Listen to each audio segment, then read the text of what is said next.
Buenas tardes, queridos estudiantes, ¿cómo están? Hoy vamos a hablar en la historia, continuar ese tema de la afrovenezolanidad, ¿verdad? Y ver en las clases sociales en qué extracto o en qué nivel de la pirámide se encontraban ellos. Fíjense, hoy vamos a ver sobre los rasgos generales de la sociedad colonial y sobre esa organización social, ¿verdad? Y por supuesto las actividades también que ellos realizaban. Entonces fíjense, a lo largo del periodo colonial, que duró desde la llegada por supuesto de Colón hasta 1810, ¿no? Se fue formando aquella organización social, entre las cuales, bueno, el primer estatus o la alta sociedad eran donde se encontraban los blancos, pero los blancos a su vez estaban divididos en tres clases. Esas tres clases, bueno, eran los blancos peninsulares, que eran aquellos que eran los venidos de España, que ocupaban los más altos cargos del gobierno colonial, administraban el orden económico, controlaban el comercio, ¿verdad? Siempre regidos por la corona. Ejercían, bueno, funciones religiosas como arzobispos, obispos, clérigos y altos cargos también. Tenían sueldos muy altos, eran los más favorecidos de la clase social.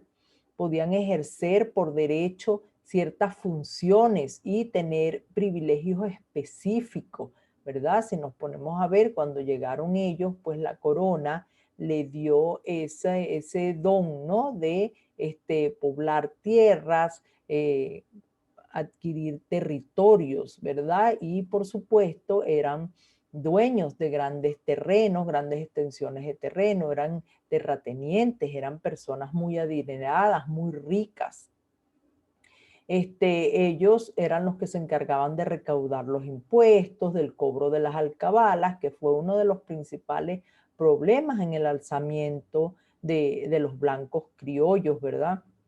Y tenían gran cantidad de sirvientes. Fíjense, en esa época, cuanto más sirvientes se tenían, pues mejor era el estatus social en la época colonial.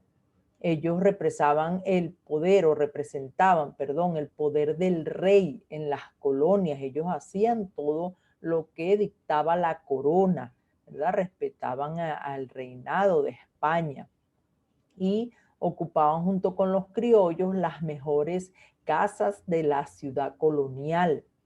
Pero fíjense, los criollos, bueno, a pesar de que tenían también grandes casas, tenían terrenos, eran comerciantes, pues ellos tenían menos privilegios que los blancos peninsulares, pues los altos cargos políticos no los podían ocupar ellos, eso solo era de los blancos peninsulares.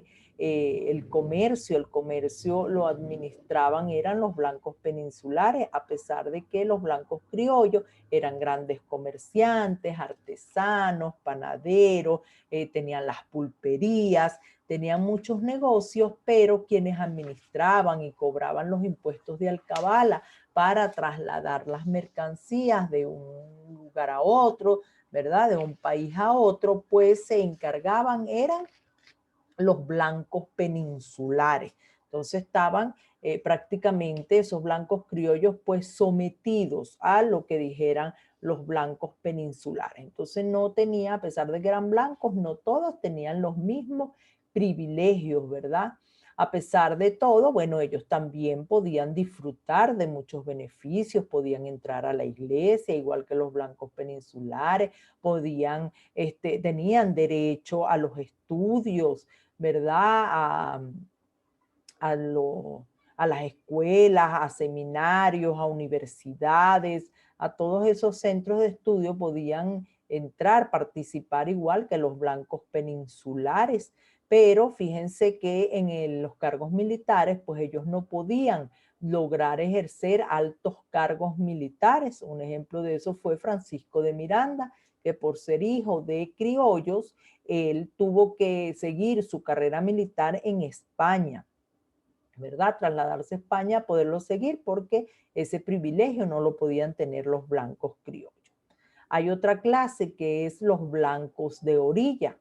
Esos blancos de orilla, bueno, eran los que vivían en los barrios más pobres, era el estatus más pobre de la sociedad en cuanto a los blancos, ¿no? Trabajaban en pequeñas parcelas o porciones pequeñas, ¿verdad? O también tenían establecimientos pequeños, ¿no? De comercio.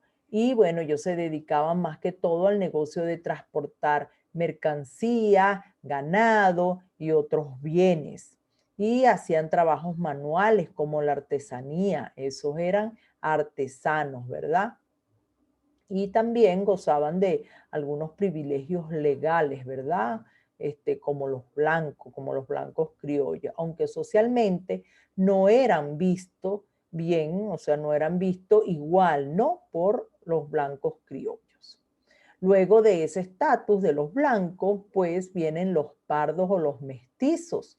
Esos pardos o mestizos, bueno, fue esa mezcla que se dio entre las tres razas, entre los negros, los indios y los españoles. Cuando se ligaron esas tres razas, bueno, dieron este tipo de mestizaje o conocido también como los pardos.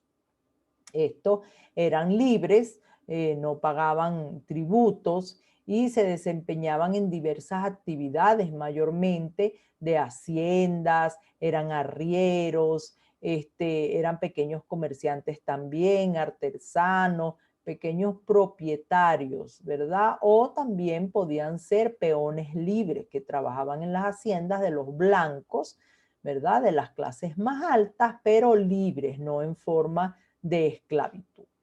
Y además tenían la categoría de vecinos y generalmente vivían en ciudades y pueblos, ¿verdad? Eran una de las características principales de estos mestizos y pardos, aunque ellos no tenían los mismos privilegios que los blancos, siempre había limitaciones para este tipo de clase social. Ellos podían ocupar cargos inferiores en el gobierno, ¿verdad? No como los blancos. No tenían privilegios sociales ni jurídicos y en consecuencia no podían llegar a ser como los blancos, jamás y nunca. Los pardos o mestizos se convirtieron en la clase social más numerosa. Esa fue la clase social más grande, tenía mayor cantidad de gente, de personas. Luego le siguen, en el estrato social, le siguen los indios. Los indios, bueno, constituían en el orden de jerarquía social la tercera clase y estaba integrada por todos los indígenas incorporados o no a la civilización cristiana. Si nos vamos a refrescar, pues vimos que cuando llegaron los españoles, pues inculcaron el catolicismo a los indígenas, ¿verdad? Estos, bueno, eran libres y pagaban tributo. Fíjense que al principio, cuando llegaron los españoles, los tomaron como esclavos, como manos de obra, los obligaban a buscar perlas, a sumergirse en el mar en la búsqueda de perlas, a hacer trabajos fuertes, pero después la corona, bueno, dijo que no, que los indígenas pues no iban a trabajar, ¿no? Como esclavos. Ellos estaban sometidos a tutela de los blancos como encomendados, ¿verdad? Esas encomiendas que le dieron a los blancos de venir o tener poder ocupar territorio, ¿verdad? Aquí en Latinoamérica, porque no fue solo en Venezuela que llegaron los españoles. Después, bueno, los indios, por supuesto, vivían generalmente en el campo, trabajaban en las haciendas como peones o como sirvientes de los blancos, pero nunca como, o sea, después de que dijo la corona que no se esclavizaran, pues ellos trabajaban como peones, no en carácter de esclavos. Vivían en niveles de pobreza extrema, ¿verdad? En chozas, bohíos o churuatas. Uno lo ve como pobreza a comparación de esos blancos, ¿no? Pero eso era su vida. Ellos estaban acostumbrados a vivir así, ¿verdad? no tenían derechos políticos ni privilegios económicos, sociales o culturales. Eran escasos en número, debido a que su gran mayoría fueron exterminados durante la conquista, sometidos a esclavitud o a trabajos forzados, ¿verdad? Lo que le causó la muerte. Entonces, fíjense, después en el último extracto social están los esclavos. Esa es la clase más baja, ¿verdad?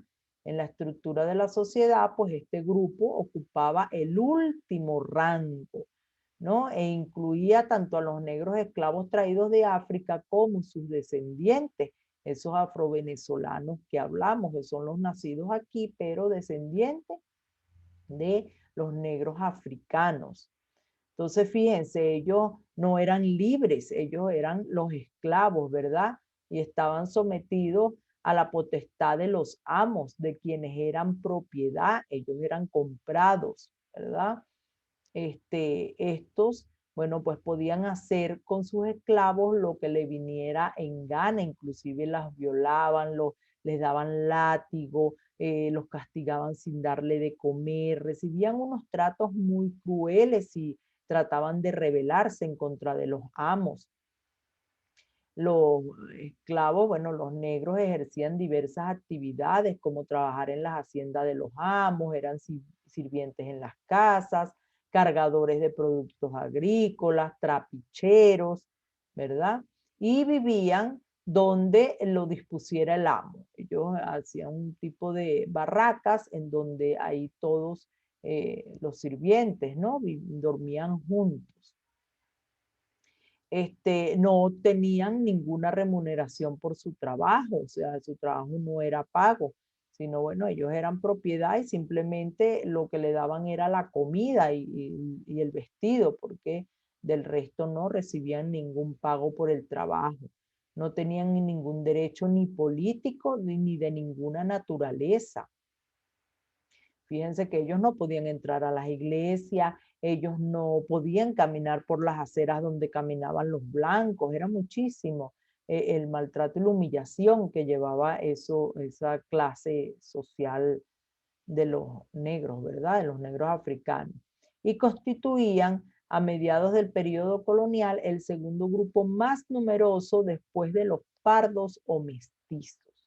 Entonces, fíjense que, bueno, en las luchas por la independencia, pues ese gran número tanto de negros esclavos como de pardos que se unieron junto a los criollos a combatir por la lucha de la independencia, pues era un gran número de guerreros. Y bueno, eso ayudó a lograr la independencia de Venezuela, tras por supuesto muchísimas guerras y muchísimas batallas. Entonces, fíjense, la semana que viene o la clase que viene vamos a hablar de esos procesos o ese proceso de liberación o de independencia, esas primeras rebeliones, entre ellos las rebeliones de algunos afrodescendientes como José Leonardo Chirico. Entonces nos vemos en una próxima clase.